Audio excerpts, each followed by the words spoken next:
ఈ సింహరాశి వాళ్ళకి ఈరోజు చాలా అద్భుతమైన కాలంగా గోచరిస్తుంది.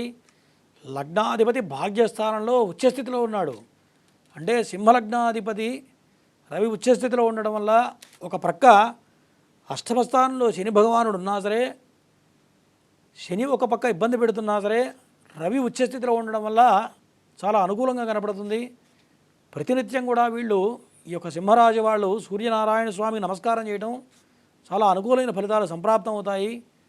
ఈ సింహరాశి వాళ్ళు పెద్ద పెద్ద వ్యాపారస్తుల వాళ్ళు మాత్రం కొంత వ్యతిరేకమైన కాలంగా కనపడుతుంది. అంటే పెద్ద మొత్తంలో ఇన్వెస్ట్మెంట్ చేసే విషయంలో ఈరోజు వాయిదా వేసుకోవడం అనేది ప్రధానంగా చెప్పదగ్గ సూచన.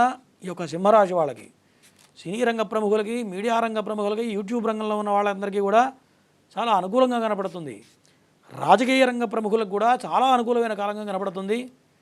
ఈ సింహరాశి వాళ్ళకి ఈరోజు ఇంకా అనుకూలంగా ఉండాలి అన్నట్లయితే ఓం దుమ్ దుర్గాయ నమః అన్న మంత్రాన్ని స్మరించుకుంటూ దుర్గాదేవి ఆరాధన చేసుకుంటూ ఎరుపు రంగు వస్త్రాలు ధరించి ముందుకెళ్ళినట్లయితే ఈ సింహరాశి వాళ్ళకి ఈరోజు మొత్తం కూడా అనుకూలమైన కాలంగా గోచరిస్తూ ఉంది.